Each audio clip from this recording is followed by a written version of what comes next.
Assalamualaikum warahmatullahi wabarakatuh. Di sini saya Elma Yuniaditya, kemudian ada Echa Selvia, kemudian ada Mutia Kamila, dan kemudian ada Vivi Novitasari akan menjelaskan tentang analisis rasio PT Sampurna. Nah, yang seperti kita lihat, yang pertama terdapat rasio likuiditas. Rasio likuiditas terdiri dari rasio lancar dan rasio cepat pada tahun 2018 dan tahun 2019. Yang pertama ada rasio lancar pada PT HM Sampurna Tbk mengalami penurunan pada tahun 2019 dari tahun 2018, yang semula dengan angka 430% turun menjadi 327%. Penurunan angka dalam rasio ini dipengaruhi oleh kenaikan pada sisi aset lancar, pada kas dan secara kas, pada piutang usaha pihak ketiga, serta pada persediaan. Nah, pada sisi aset lancar yang terdiri dari kas, setara kas, piutang usaha, piutang lainnya, aset keuangan jangka pendek lainnya, persediaan, pajak dibayar di muka, uang muka pembelian tembakau, biaya dibayar di muka, dan terjadi kenaikan pada liabilitas lancar seperti utang usaha, utang pajak, dan juga utang cukai yang masih harus dibayar. Kesimpulannya, perusahaan ini menunjukkan bahwa memiliki terlalu banyak persediaan lama yang harus dihapus dan banyak piutang usaha lama yang akan menjadi piutang tak tertagih.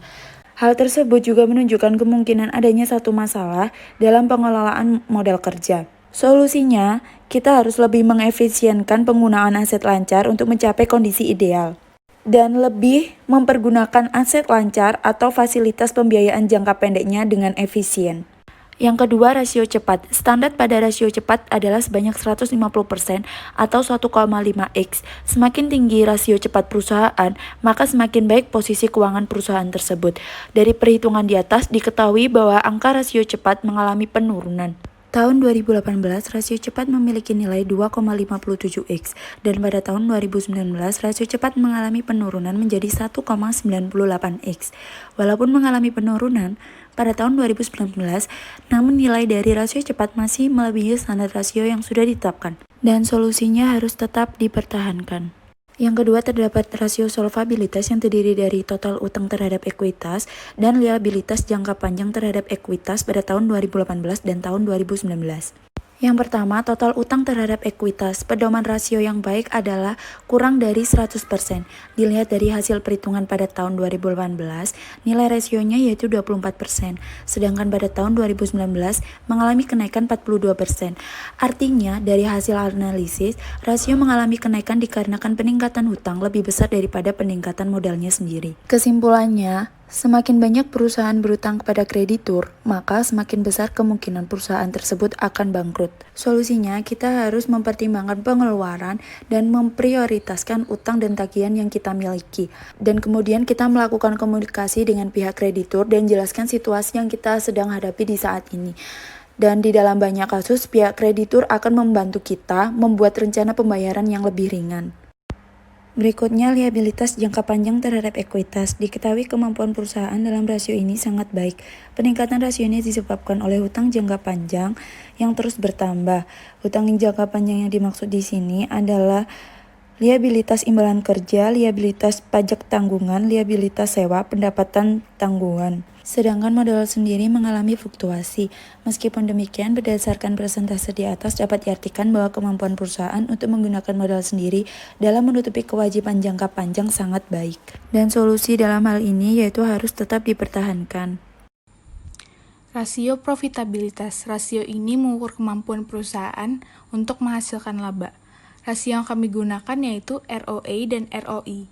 Yang pertama, tingkat pengembalian atas investasi atau ROA. ROA merupakan rasio profitabilitas untuk menilai persentase keuntungan yang diperoleh perusahaan terkait sumber daya atau total aset, sehingga efisiensi suatu perusahaan dalam mengelola asetnya bisa terlihat dari persentase rasio ini. Berdasarkan analisis kami, dapat dilihat bahwa rasio ini mengalami penurunan pada tahun 2019 sebesar 3%, yang awalnya 0,029% menjadi 0,026%. Penurunan terjadi dikarenakan laba dan aset yang mengalami kenaikan di tahun 2019. Meskipun demikian, dari hasil perhitungan yang diperoleh, terlihat kesanggupan perusahaan untuk memperoleh laba cukup baik. Untuk meningkatkan presentasi profitabilitas ROA di tahun berikutnya, disarankan bagi pihak manajemen untuk meningkatkan pendapatan dengan menggunakan aset yang dimiliki agar memperoleh laba bersih yang lebih baik. Yang kedua yaitu tingkat pengembalian atas ekuitas atau ROI. ROI merupakan rasio profitabilitas untuk menilai kemampuan perusahaan dalam menghasilkan laba dari investasi pemegang saham yang dinyatakan dalam persentase. Berdasarkan hasil perhitungan, perusahaan mengalami sedikit kenaikan pada tahun 2019, yaitu sebesar 0,384% dari sebelumnya 0,382%. Jadi bisa dilihat bahwa kemampuan perusahaan cukup baik dalam menghasilkan laba bersih. Solusi untuk permasalahan ini yaitu disarankan bagi pihak manajemen agar terus mempertahankan presentasi ROI dan meningkatkan pendapatan dalam menghasilkan laba bersih dengan menggunakan modal yang dimiliki perusahaan. Yang ketiga di sini ada rasio aktivita atau aset, yang merupakan rasio yang digunakan untuk melihat tingkat efektifnya manajemen yang dimiliki untuk mengelola seluruh aset perusahaan. Rasio yang digunakan antara lain yang pertama, perputaran aset tetap, yang dimana perputaran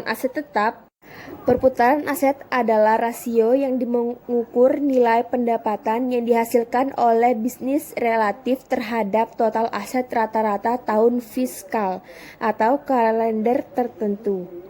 Ini adalah indikator seberapa efisien perusahaan dalam menggunakan aset lancar dan menetapkan untuk menghasilkan pendapatan. B. Perputaran persediaan. Perputaran persediaan adalah ukuran seberapa efisien sebuah perusahaan dapat mengendalikan barang, dagangan, atau persediaannya. Di sini yang dimana perputaran aset tetap dan perputaran persediaan mengalami penurunan.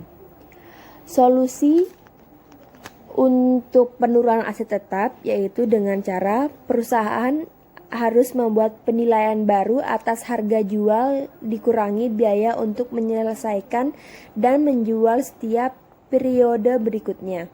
Jika situasi di periode sebelumnya yang menyebabkan persediaan turun, nilainya tidak ada lagi atau adanya bukti untuk menyelesaikan dan menjual karena perubahan kondisi ekonomi, maka entitas harus memulihkan jumlah penurunan nilai sebelumnya, sehingga jumlah tercatat baru adalah nilai yang lebih rendah antara harga jual dikurangi biaya untuk menyelesaikan dan menjual yang telah direvisi. Solusi untuk perputaran persediaan yaitu dengan menghabiskan persediaan bahan terlebih dahulu dan tidak membuat bahan persediaan yang baru terlebih dahulu.